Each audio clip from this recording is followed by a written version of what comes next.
Hey, it's time for good news. You have got that visa and you would like to leave your family back home to go overseas to hustle. Would you want me to give you a heads up? Stay glued.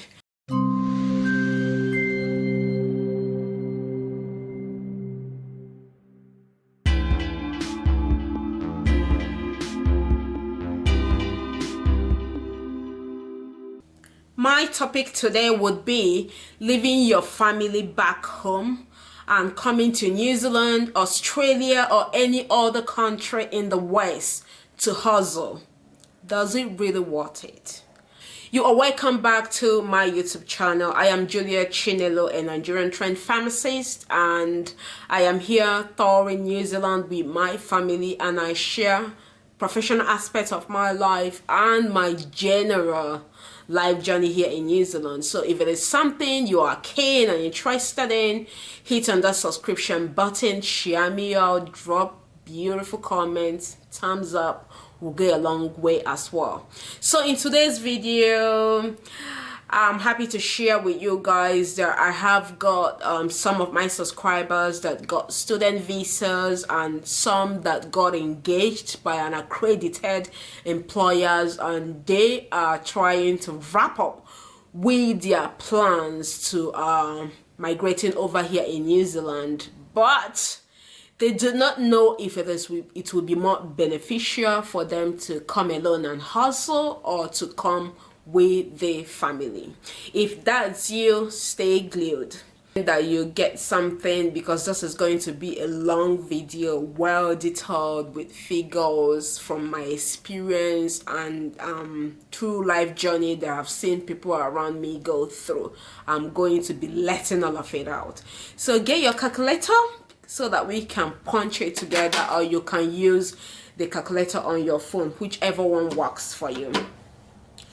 So let's get started, guys. Migrating overseas generally, whether you are coming with your family or whether you are coming alone, I've got a lot of implications, financial implications, mental, psychological, social, everything. You know, you are moving to a new place. So for the sake of this video, I would only be looking at the financial implications. We'll be looking at the short term and the long term implication, the benefits and the drawbacks. Financial implication now. I would use New Zealand as a case study because that is where I am residing now.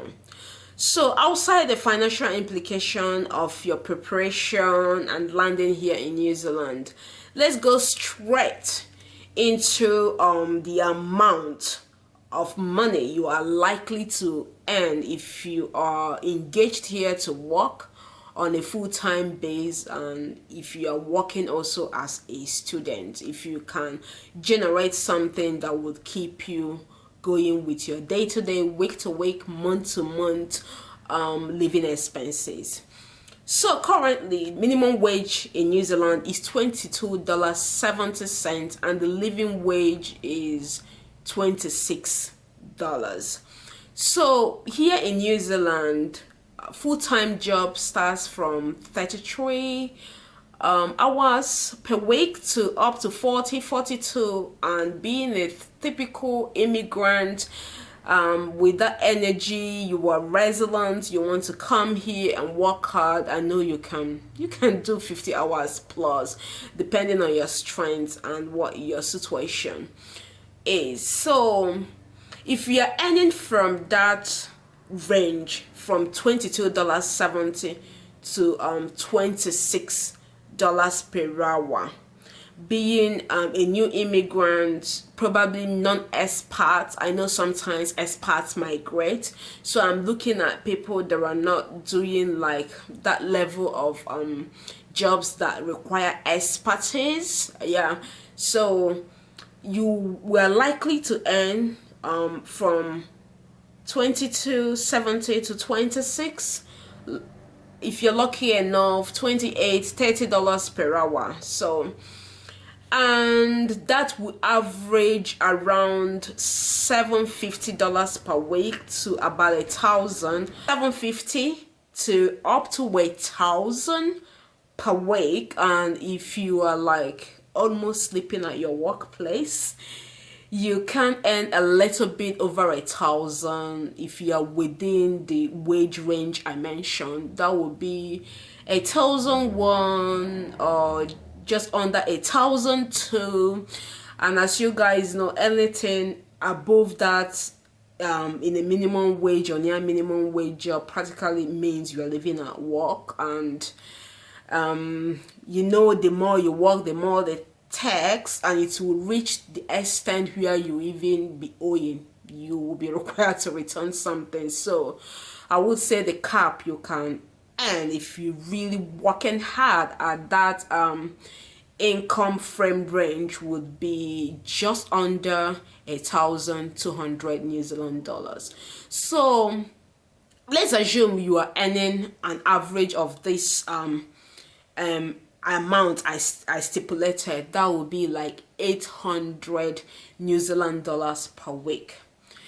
And being a typical resilient migrant you are, you truly want to hustle, plan for the future, save some money either for business or investment that you would like to go back home to do, or an investment, or get your papers settled here, depending on what your long-term goal is.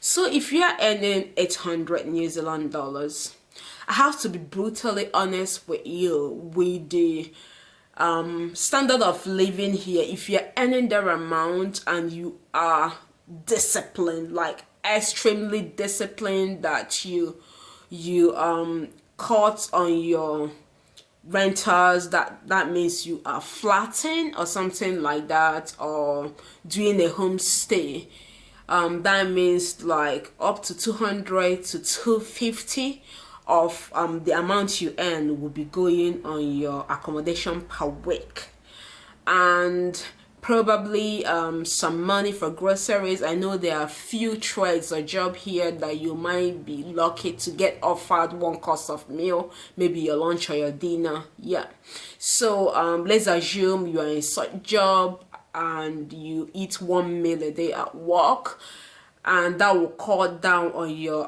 grocery shopping. And if you are doing homestay, your host will cook for you.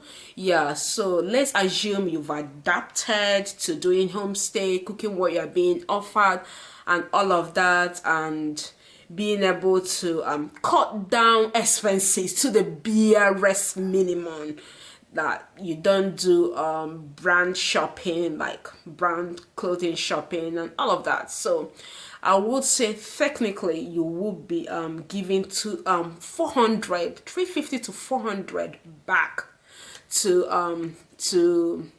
the circle, because 250 for accommodation, about 100 for grocery shopping for a solo person that is disciplined, and probably about 50 for miscellaneous like transport and things like that, and another 50 probably for phone top up when you're outside the house and outside the reach of Wi-Fi, and if at work you're not allowed to access the workplace internet. So let's assume you spent an average of 350 to 400, so you will be left with $400 savings after your weekly pay.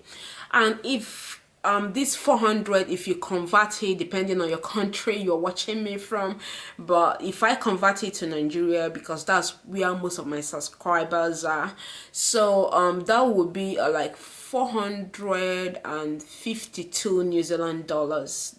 1 New Zealand dollar is equal to 452 naira. So, and if you further convert that money to naira, that would be 400 times that amount, that would be around 180 per week. I know by now most of you will be like, oh, it's making sense. So 180 per week times 4, that will give you I'll put that figure on the screen. I know it will be giving you around that 720 something per month.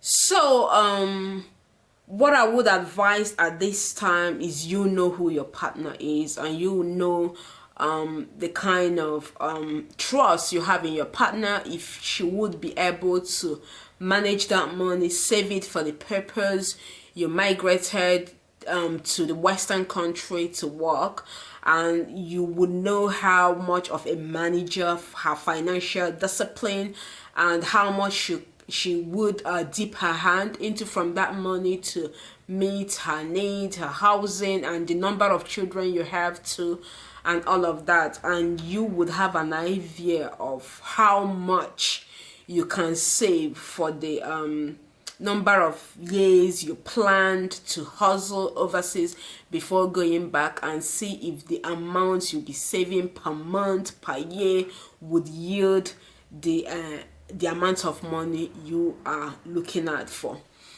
So the long-time financial implication is what I will be looking at now, because we have looked at the short-time financial implication for people that just want to come and hustle it out for a couple of years and go back.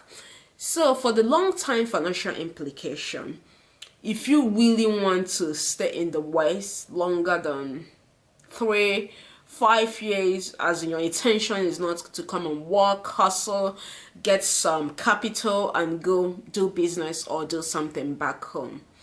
So if you're alone here working and sending the amount home, and you intend to do that for whenever, so and your family will be back home, what that entails is that probably only you will stay here, get your papers, and your family will not be entitled to the dividend of staying overseas.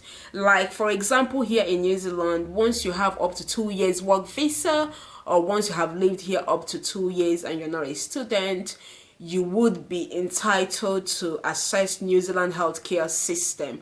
That means your family back home, they will not access this healthcare system with you, and you know what the healthcare system over there is. And also the schooling here from above 2 in kindergarten get a government subsidy, and in public primary schools, intermediate and high school are completely free. You only need to cater about the uniform and some books. So that means your children will not access this. And also for higher education, if you are a resident here, your children will be able, if they are resident too, they will be able to access loan, and they will be able to study at the local fees. That means if you leave them back home, that you're hustling here from whenever, they will miss out on all these things. And when they get up to that age of university, you still need to pay overseas for them to get a university education if they would like to go to the university.